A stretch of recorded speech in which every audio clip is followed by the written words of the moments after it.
Hi, my name is Jackie Lee Price and welcome to Shadow Boxing. So how are you getting on? Yeah, brilliant. Enjoying a little bit of what rest I'm getting. Yeah. Usually a hectic schedule, but you know, I'm a big believer in seeing the glass half full and using this time to rest and recover from what has been a very busy 2 years and regrouping and ready to go again when all this madness ends. I just get a feeling that you might, I kind of thought you were going, I would be tearing my hair out because you're so used to training, so used to being in the gym. I've had a look at your Instagram and you guys seem full on. Has it in the first instance been a situation where it's like, I really don't know what to do with my time? Yeah, it took a bit of adjusting, and I think to my wife's annoyance, I was like a toddler walking around for the first week or so, and didn't know what to do with myself. Obviously, I was doing some coaching, but the lads were still adjusting, so things weren't I did like where we wanted them to be for this time off. So I had a lot of energy and didn't really know how to deal with it at the initial stage of lockdown. So what have you, before we get over to the lads, and I'm presuming there's some girls as well that you work with, Yeah. what have you been doing in terms of, because you're a fit guy, you're obviously used to being in that gym. What are you doing to keep fit yourself? Or are you literally just giving yourself a bit of time off? Luckily enough, we live right next to a golf course which has been closed. We have open access to the golf course. It has, there's hundreds of really good hills over there. The grass is pristine still. It still gets cut. So we're doing a lot of hill sprint stuff, some longer runs. I've got a little assortment of more strongman style gym equipment. I've got some heavy sandbags and just keeping myself moving more than anything really. I think I don't know if it was recent, some crazy sandbag thing that you were doing. I was just like, why? Why? Yeah, I've got a 95 kilo sandbag with it named Big Betty. And okay. Trying to get it above my head. Yeah, someone has to, I guess. Yeah. And I'm guessing, has this taken a toll, on a serious note, has it taken a toll on your business at all? Because, obviously you rely on being inside the gym the majority of the time. Has that taken a toll of you, or you've been able to sort of navigate it and put your focus elsewhere? I think it could quite easily take a toll if you let it. But I've always been one where I've always had, not setbacks, but, had to make adjustments through my career as an athlete and then as a coach. There's always had to be adjustments. So it's kind of that thing, adapt and go on sort of thing. So, we've made the best of what we can do. In terms of, is it absolutely ideal? No. Can we still make progress? Yes. So focus on making progress where we can. And, in another way as well, I get to spend time with my wife, who probably doesn't see me for 95% of the week when work's on. More time to FaceTime family. And, you've got to adapt to what you're at. There's no point thinking, oh, poor me, poor us, whatever's going on outside. You just got to get on with what's happening, I suppose. Yeah. I think everybody is kind of getting to grips with more time with the family, not necessarily physically, but, like you say, over FaceTime and stuff, which I think is quite nice. Well, if you get on with your family, that is. What about your journey into S&C? What was your path and why that field? I come from a big sporting family. Extended family-wise, there's a lot of athletes, Premiership footballers. My dad was a really good footballer.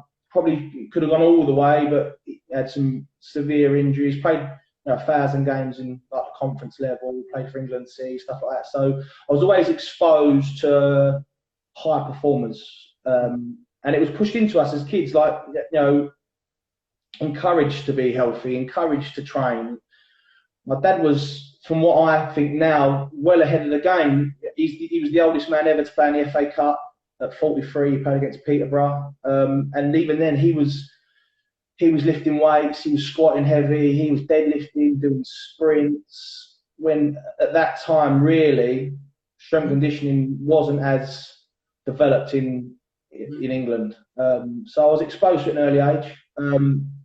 Got into my own career, went to Harlequins Rugby League when I was 17, and realised quite quickly that I was far too small, far too slow, and I had to do something about it. So my natural, reaction was to start researching. And along with my dad helping me out, he'd bring me magazines home and articles, he'd print articles off online. Just, start developing a base of knowledge and a love for, what can I do to make me a better athlete, which will hopefully give me a better career. And it just spiraled from there. As I moved through clubs, I ended up at Cambridge. The strength conditioning coach, Ben Fitches, is still a bit of a mentor to today. He was GB bobsleigh in the 90s and early 2000s. Kind of shadowed him whilst I was still playing. The injuries were starting to rack up for me personally, and not that I played like it, but I sensed that my career was going to end early. I was probably a bit too brave for my own good, and my neck and my head and my shoulders were giving out on me. So I thought, well, I want to be involved in sport. I probably am not going to play till I'm 35. I thought, well, you just don't do it in rugby unless you're, not human. And I thought, how can I stay involved? I'm not really interested in coaching the skills side of it. So the next option was strength conditioning. So started a degree when I was at Cambridge the second time when I was 22, so a bit late. Before that, I'd have the option to go to Loughborough, St Mary's, Bedford, but I chose to stay full-time rugby. So I started my degree, got as many qualifications as I could, and then when the final blow came and I had to retire, I went and did an internship in America under Travis Mash. Yeah, so I moved to North Carolina and did an internship under the American Olympic weightlifting coach Travis Mash. Worked with the opportunities there were ridiculous. There was NFL players walking through the gym, MLB, an abundance of college Division 1 stars. It was just crazy, and it was a baptism of fire. But it's something I learned more in 2 months than I did in 2 years of uni work. And it just kind of spiraled from there, really. Just a thirst for knowledge and taking that mindset I had as an athlete into work. Firstly, I want to talk about your dad, because, if your dad when would you say your dad was playing football? 80s? 90s? 80s, 90s, 2000s. Oh, but guys were not doing strength and conditioning. No. Footballers. I mean, what were they doing most of the time when they weren't training, which was probably in the morning? I had friends that were professional footballers. They'd go training, and I think the most of them would go out for a beer or, do you know what I mean? Just chill out. Yeah. He was the first example I've seen of absolute professionalism. Yeah. I spoke to someone the other day, another coach, and I used one of my dad's sayings, and he used to say to us when we were kids, "You're either pregnant or you're not." And at first, I used to be like, what? He used to go, "You're either pregnant or you're not," and I'd be like, "What is he talking about?" And then he said, "Look, you're either professional or you're not. You can't be halfway because you're never going to get anywhere." Wow. And it's the same with you can't be half pregnant, so you can't be half professional. Yeah. Like this man would eat half a biscuit and put the other half in the fridge. No, he had the same pre-match meal on a Friday night for 19 years. Wow. We had the same dinner, and we ate it as a family night. But for 19 years, we had the same dinner on a Friday night. Did not change. Wow. And to see that as a kid as well, you think I said it before on a podcast I was on last year. Most kids grow up looking at David Beckham and people like that. Well, I was travelling everywhere with my dad every week, watching him play, and he was my hero. So I was seeing what it took firsthand. Yeah.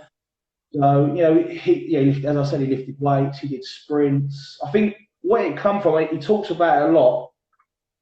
when he was first making a name for himself, he ruptured his cruciate in the late 80s, which then was a career-ending injury. Yeah. And he was out for 18 months, but his surgeon and physio were rugby-based. So they basically said, the surgeon said that the ACL was non-repairable and they removed it, and he played 18 years with an ACL.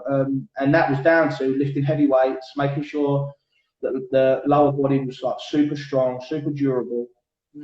So I think that carried on, and as he got older, his pace and his power started to drop. He then switched his game, which was most people can't do anyway, to do it at such a late age. Switched it to being a more strength-based, not having to move as much, and it just carried over to me, to be honest.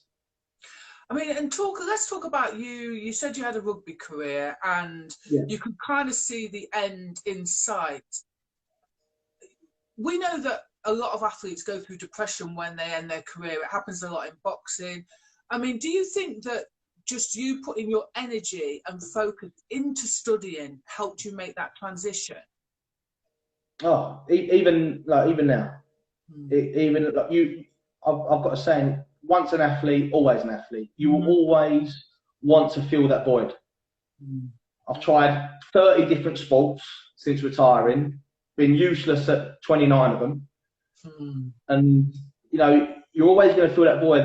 And now, like, I have days even now when I wake up and I think, God, like, I still get phone calls to play and come out of retirement, and I play around in my head with it, and I'll come in the living room and I'll say to my wife, I've had a phone call from blah, blah, blah to play again. And then she quite quickly brings me back down to earth. And I'll try and use that energy then to calm down, she says. Yeah, I get excited. It's like a fighter who wants to keep coming out. It's like, babe, just leave it now. I think she realised I start pulling my running trainers on, and she's like, whoa. Yeah. Stop hiding them and stuff.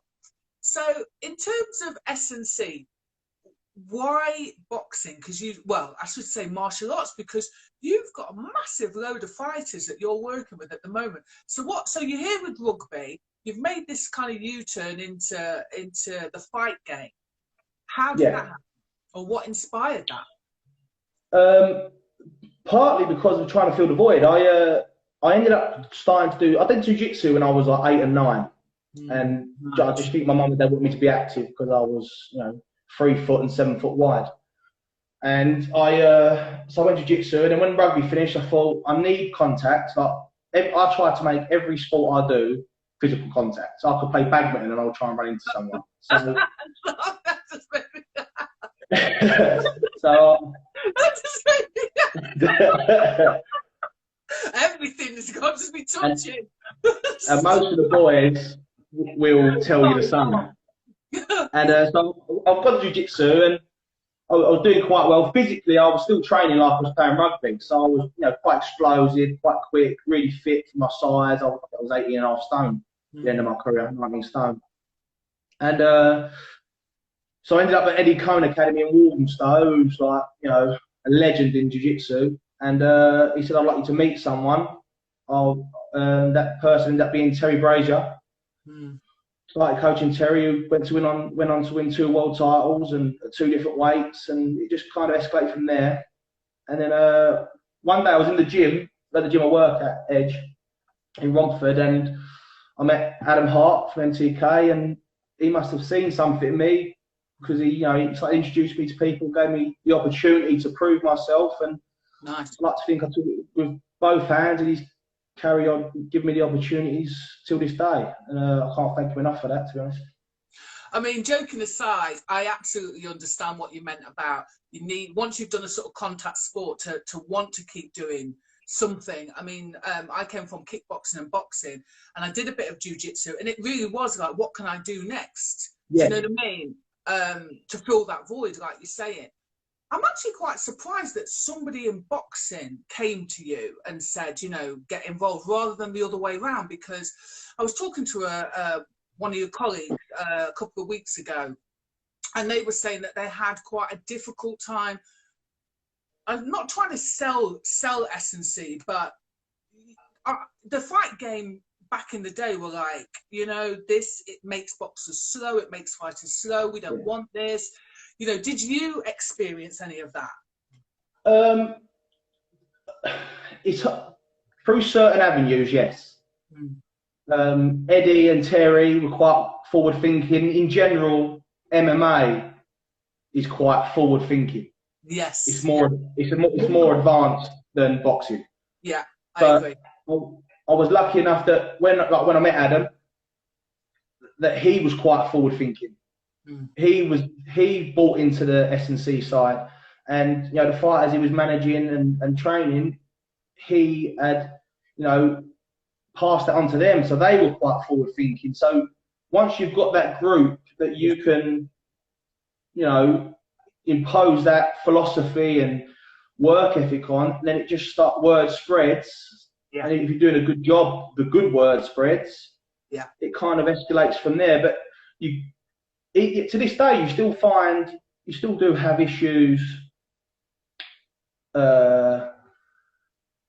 with people being stuck in, you know, the old school, long runs. Weights will make you slow. Weights will make you punch like a bodybuilder. You do still have that, but I'd like to think we have ways and means of, you know, visual recognition for people to see. Yeah. So, and especially now where we can kind of go, well, look, this is 4 years of work. Have a look. Look at the records, look at the fights, look at the outcomes, and then you make your own decision. And generally, 99% of the time, they come back and say, I'd like to be involved. Yeah, the payoff, I guess. You kind of just the proof in the pudding, isn't it? I'm seeing a list of fighters on your Instagram that I'll have to be honest, I'm not really a massive MMA fan. I'm not sure why, but yeah, Darren the Dentist is one. Darren Stewart, yeah, UFC middleweight. Yeah, I know you've got a few boys that I know, like Dennis McCann. I'm trying to think who else. Michael Burke, Kenny Turner, Jamie Robinson. Yeah. There's so many. You've got so many lads. Yeah, I don't know. That's weird. It's probably because I'm so involved in the boxing side of things. I just don't have time to watch them. But I understand you've got a few faces down in the gym anyway. Yeah, we've got a good bunch. And the good thing is we've tried to create that community environment, and it's worked. They're all friends. If you look on Instagram, they're all commenting on each other's videos, photos, no matter what code they're doing, boxing, MMA, kickboxing, they all comment on each other. They're all mates. They'll socialise together. So, like for example, Darren's fight in Boston. We had food and up our flat to watch the fight, and you know, I think creating that community is something that doesn't happen over here in many gyms,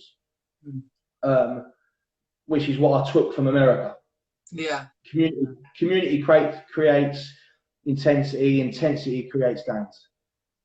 So, I mean, we do have it in the amateur boxing. I mean, obviously, I think I shouldn't say obviously, but I'm guessing that with the pro side, because it's so business, it's all business. Everybody's kind of just, you know, in their own world. They've got their own goals, and then they do one kind of thing. But in the amateur game, it's very much a family orientated thing, like the Americans do, which it is. I think what it creates is a tiny bit of competitiveness, but in a good way. Do you know what I mean? Oh, they are. We'll have sessions. So Saturday is our main sprint session, and we have sessions. They are at each other's throats. Yeah. Like, at some point, I'm thinking, always gone too far. But where they are friends and they are all looking towards being champions, and it just spurs them on. Yeah. And we see great results from that. So I try and get them training together as much as possible. I mean, to be fair, banter is a massive part of boxing anyway. Yeah, and if you can't take it, you're not gonna last. It's true. It's true. So if I was going to make a decision, I was looking around for an S&C coach, and you were recommended to me. Why should I come to you? Sell it to me. Because I can show you the numbers to prove it. Our saying in the gym, if you're not assessing, you're guessing. We assess everything. So we have the data to back what we're saying. They all wear heart rate monitors. We use velocity-based measurements for the lifts. We test them every camp without fail. They'll do VO2 max testing. They'll do strength testing, speed. We have, like, I'm not one. I won't say I'm unbelievable nutrition, unbelievable blah blah. I outsource it. Like, I'm not going to get out my lane. So, you know, if I want a nutrition set up for a fighter, I've got a nutritionist that I'll work with. If I've got a physio, I won't try and go into the realm of physiotherapy. I'll send them to a physio. You know, we like to think that everything they physically, mentally, and emotionally need, we can give them. Nice. So you're going to come to us, and whatever problem arises, we can solve. I like it. So, I like the sales pitch. So in terms of, like, you just were talking about some of the tests that you do. Could you just name a couple of the tests that you do and why you do them? Just so give people a little bit of an insight into your world. Yeah. When a little backstory, when I worked for Travis, numbers were king. That was numbers. Do you lift numbers? In America, do you lift numbers? And I kind of took it over here. Well, the way I see it is, if I've got a base set of numbers and I can improve them, I can then go to that coach, you know, Al Smith, Angel, Adam, at the end of the thing and go, he was here, he's now here. There you go. I'm not going to pretend to know much about boxing, but what I do know is I've took him from A to C. Mm-hmm. So he's in better physical condition than he was 8 weeks ago. Let's, you know, do what you got to do. But that's not possible if you don't have the data to prove it. So every facet of their physical being, we try and test. I mean, everything. They think they must get the raving up with me sometimes. Like, I'll ask them for everything. Morning weigh-ins.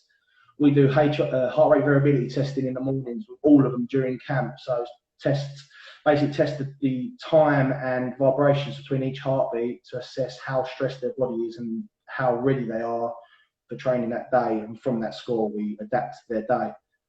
A VO2 max test, we're testing that. We're testing their max sprint speed. We're testing their depth jump. So we use the velocity-based measurements to test their max velocity, max strength. We've just ordered a hydration testing kit to test the hydration in the final weeks of camp to make sure they're peaking properly and they're still doing things right. Because, you know, from the amateur days, a lot of things get carried over that ain't, you know, what we're looking for, and we can just say, look, you need to drink some more water, more electrolytes, blah blah blah. So yeah, as much data as we possibly can have to deliver, like a sales pitch, that final product, which is just numbers. Because numbers and science don't lie. So why would we try and do anything else? Yeah. I'm seeing some great transformations though as well. You're sort of before and after. With that in mind, in a world that is sort of led by selfies, etc., would you accept anyone into your gym that isn't an athlete? Say they wanted to just, you know, get the aesthetic. Would you allow someone into your gym, or would you be like, listen, this is not for you, you're not ready? Yes, and I've got a couple, but you'll generally find they are very successful. Right, yes. Because they're very driven.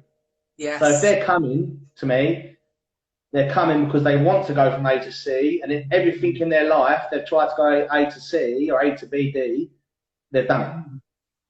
So they're going to attack that with the same intentions that they do business, life. So there is a few, and they get good results. You know, wow.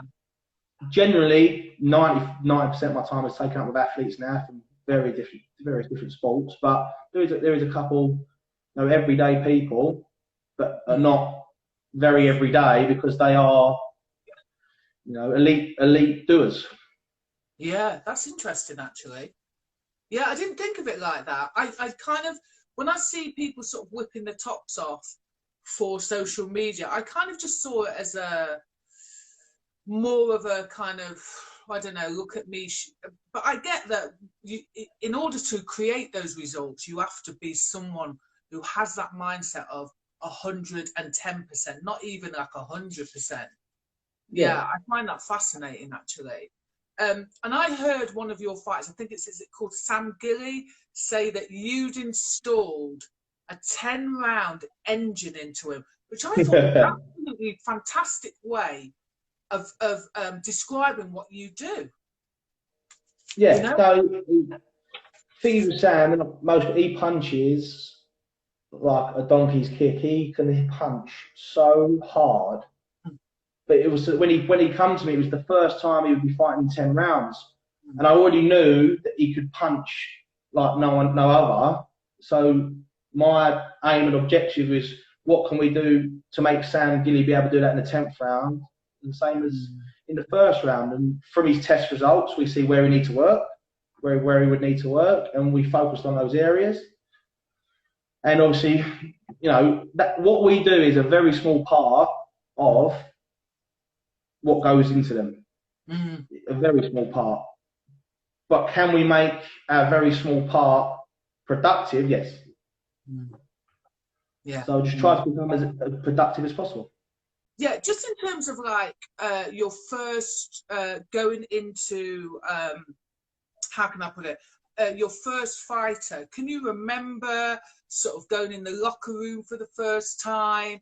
How was it for you? And I guess what I'm stressing at is, were you made to feel welcome? Were you made to feel a bit like the outsider coming in with his S&C kit? How was it? No, I was made to feel, you know, everywhere I've gone, 95% of the time, I've been made, to feel very, very welcome. And I think that's because I like to think I'm quite approachable. If I think I'm right, I'm not going to impose that on you if you're the head coach. If you come to me and say, this is my opinion, I'd like yours, I will tell you the truth. Yes.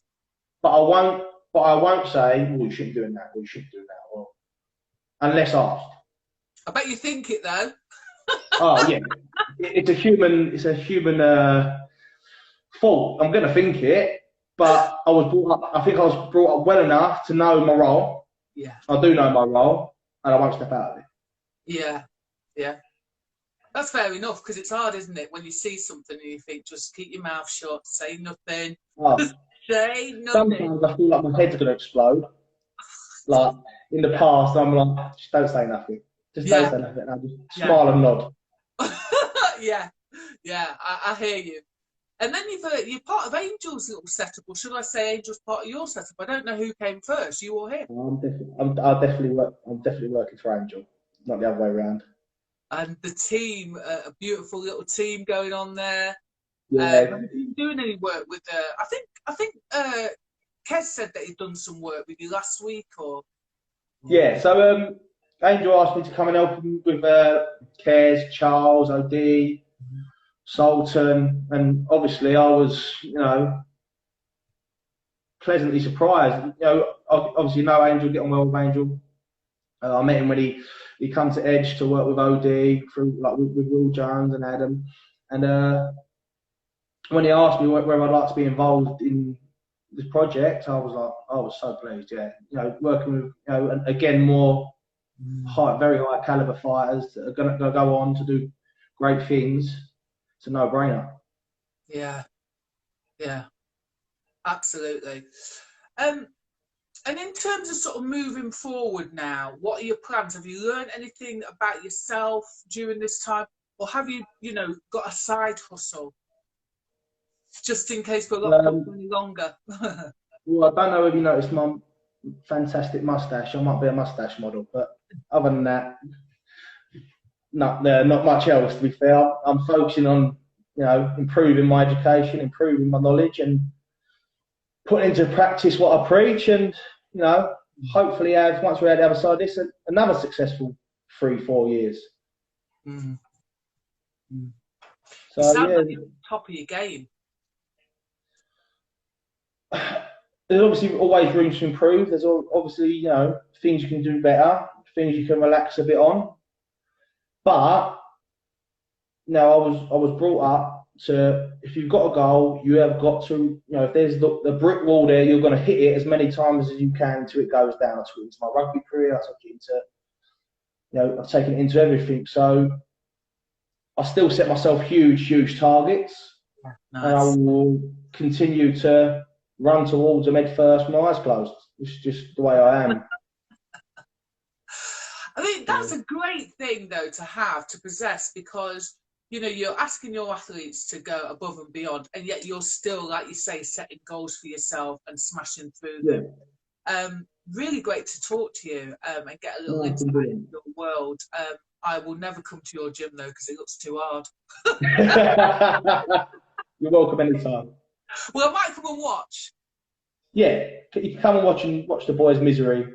Yeah. I think that sounds good for me, good enough for me. But enjoy the rest of your time off. Just keep your head together and keep learning. I'm sure you're going to come out with some mad plans when you get back in the gym. Yeah, we've got some things up our sleeve ready to rumble. So, well, keep me posted. Brilliant, we'll do. Thank you for having me on, Jack. Yeah, no problem. Thanks ever so much. You take care. Cheers. If you like this video, please go ahead and give it a thumbs up.